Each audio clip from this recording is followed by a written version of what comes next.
Golden Blooded back with another video just for you, the college football fans. So if you are a college football fan, go ahead and hit the like and subscribe button. That's all we do here every single day. And don't forget to go ahead and check out our Patreon page. I call our Patreons the shot callers because they call the shots around here. Also, don't forget to check out our website, designed and created by Joey Foster. We now have 9 great writers, led by our 2 head writers, Michael Walker and Scotty B. the Baylor King. So far, this has been one of the craziest off seasons I can remember. I'm serious. Okay, so for me, as a West Virginia fan, we get a new offensive coordinator, Graham Harrell. We have one of our best recruiting classes we've had in a long time. Hiring Graham Harrell brings in JT Daniels, and we just got an all-time great recruit, Rodney Gallagher. Top 5. That's a top 5 recruit in the history of West Virginia football. So the backyard brawl game is starting to shape up to look really, really good for West Virginia. Not just because of the additions for West Virginia, but Pitt lost Kenny Pickett and Jordan Addison in the offseason. My confidence went from hoping West Virginia would beat Pitt to, yeah, I think we can pull off a nail-biter, to being more confident, to now I think West Virginia will beat Pitt by double digits. Then there's the other stories. The college football playoffs are not going to get expanded anytime soon. They couldn't come to agreement. The SEC is mad. They're threatening to create their own playoffs. Then we had the fight between 2 West Virginia guys in Nick Saban and Jimbo Fisher. Nick Saban saying that Jimbo Fisher is a big-time cheater, that he bought his entire recruiting class for 2022, and saying that he's never done such thing, when we know that's exactly what's going on in college football. Everybody does that. Nobody cared that these 2 guys were from West Virginia until they started fighting. So thank you, Jimbo Fisher, and thank you, Nick Saban, for an argument that doesn't even make any sense, that made the state of West Virginia look bad. Appreciate that. How much will Nick Saban run up the score on Jimbo Fisher when Texas A&M travels to Tuscaloosa early part of October in 2022? We already know Nick Saban is out for revenge for that loss last year. And then Nick Saban calling out Jimbo Fisher firing back. They're really mad at each other. Alabama's going to have a much better team than Texas A&M this year.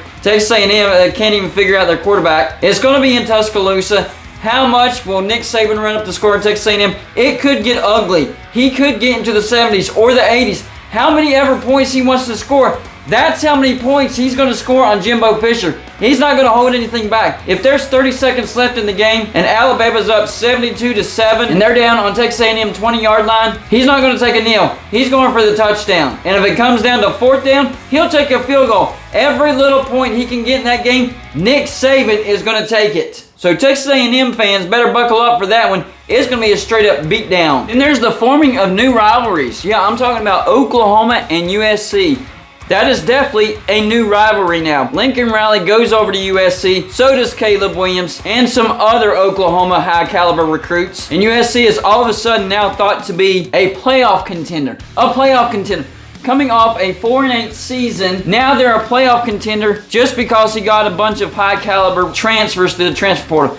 I'm sorry. Look, I think USC is going to be a much better team this year. No doubt about that. But to go from 4-8 to a playoff caliber team, that's too big of a jump for me to comprehend. I don't think that's going to happen. But the only thing that makes that seem a little bit feasible is that USC is in the Pac-12. If USC was in the Big 10 or the Big 12 or the SEC, we would be like, nah, that's not going to happen. Maybe a 7-5 or an 8-4, which I'm thinking is more probable anyways. But since they're in the Pac-12, that ups their chances of having an incredible season and becoming a playoff contender. Look, even if USC does win the Pac-12, I don't think they're getting into the playoffs. And if for some crazy reason they did get into the playoffs, they would get obliterated. I like what Lincoln Riley's done. He's instantly built a decent roster through the transfer portal. I just don't think that right now, this year, that USC will be a playoff caliber team. In the future, yeah, most definitely. We've seen what he did at Oklahoma. He got Oklahoma to the playoffs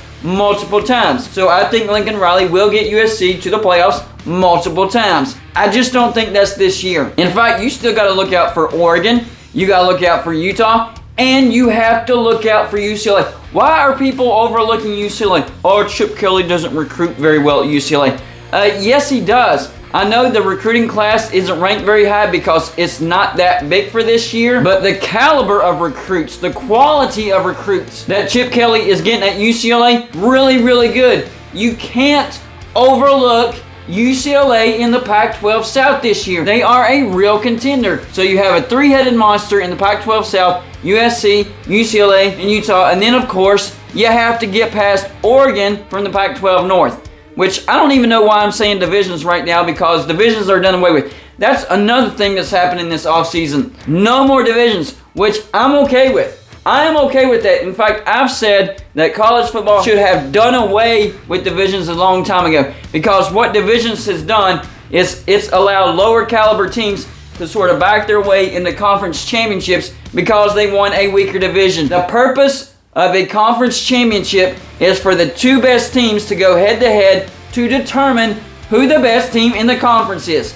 So I am glad that divisions are done away with. So that brings me back to the Pac-12. There's 4 teams that's going to be your contenders for that Pac-12 championship. Oregon, Utah, UCLA, and USC. This is not a given situation for USC. I think you're going to have a much better season than what you did last year. You're going to get to a decent bowl, but I just don't think USC is ready for the playoffs this year. Then there's Oklahoma, who's mad at USC, mad at Lincoln Riley, mad at Caleb Williams, for good reason. Because Lincoln Riley and Caleb Williams have trash-talked Oklahoma. What was the point of that? Okay, you moved on from Oklahoma. That's great. Greener pastures. You like the life of USC. But to trash-talk Oklahoma? Oklahoma treated you guys like gods. Like gods. And that's the exact reason why you trash-talk them. Because they treated you so well. The only thing that's going on in the state of Oklahoma is Oklahoma football. We like it better over here at USC because there's a lot of other things going on, and we aren't the focus over here. Oh, so you don't like being the focus, except you stir up drama, so you do like being the focus. Make up your mind. That doesn't make any sense whatsoever. So that's a big-time new rivalry that's bubbling up. Hopefully they face each other in the postseason, in a bowl or something like that. That would be a great matchup. There might be actually fights in the stands if that were to happen, but it would be a great game on the field. And Oklahoma, yes, they did lose Lincoln Riley and Caleb Williams and some other recruits, but in comes Brent Venables, the highly touted defensive coordinator from Clemson. And what has Oklahoma been missing? Defense. What's Brent Venables known for? Defense. So I think Oklahoma will turn into a more defensive-minded team, and Georgia proved last year, if you have an elite defense, as long as you have a competent offense, you have a very good shot of winning that championship, because that's exactly what Georgia did last year. They had an elite defense and a competent offense. National champs. In fact, if you look at the entire season, they coasted through the regular season. Nobody really challenged them. There was Clemson in that first game. Final score 10-3. But if you really watch that game, the game was never in doubt. So I think Oklahoma will be just fine. They might take a slight step back this year, but probably a 10-win season via Oklahoma. And that's why I think there's a real possibility that Oklahoma and USC could meet up in a bowl, because I think both will have pretty good seasons, just not good enough to get into the playoffs. It'll be that notch right below the playoffs. So we could be looking at it, Oklahoma versus USC in maybe the Alamo Bowl, something like that. That would be great. Let's do that. USC has now created a small rivalry with Pitt too, because they took Jordan Addison. I'm okay with that. USC has pretty much got everybody in the entire nation looking at them with, I don't know about that. Something shady is going on over there. USC is pretty much doing what everybody else is doing. We don't like it because they're doing it in volume, but it's legal, guys. The NIL is legal. Paying players to play right now is legal. It is what it is. That's why I didn't understand the argument between Jimbo and Nick Saban. That they were lying, saying, we don't do it, and pointing to the other person, you do it. The point of the argument was moot. Is there some type of connection that we're all missing? I mean, I know Nick Saban blasted Jimbo Fisher saying that he bought all of his recruits, but he's doing the same thing. Everybody's doing the same thing. Lincoln Riley has gone over to USC. He's doing it with great success. The SEC is mad that playoff expansion didn't happen. Maybe Nick Saban could have an inside mole to the Pac-12 with Lincoln Riley to help Greg Sankey convince the Pac-12 to actually vote for playoff expansion sooner rather than later. I know that's a long stretch, but things have happened. Crazy things have happened. It's not really that far of a stretch, is it? Then, of course, all the crazy new faces.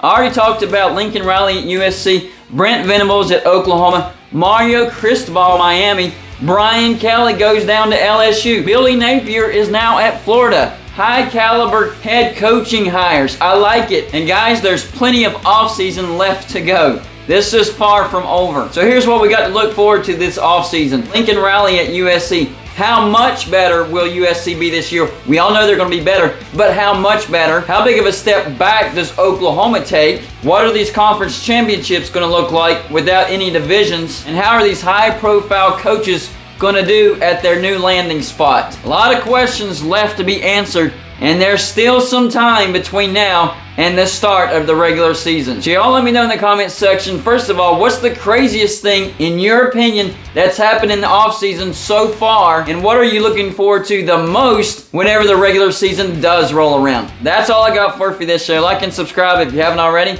and I'll see you on my next show.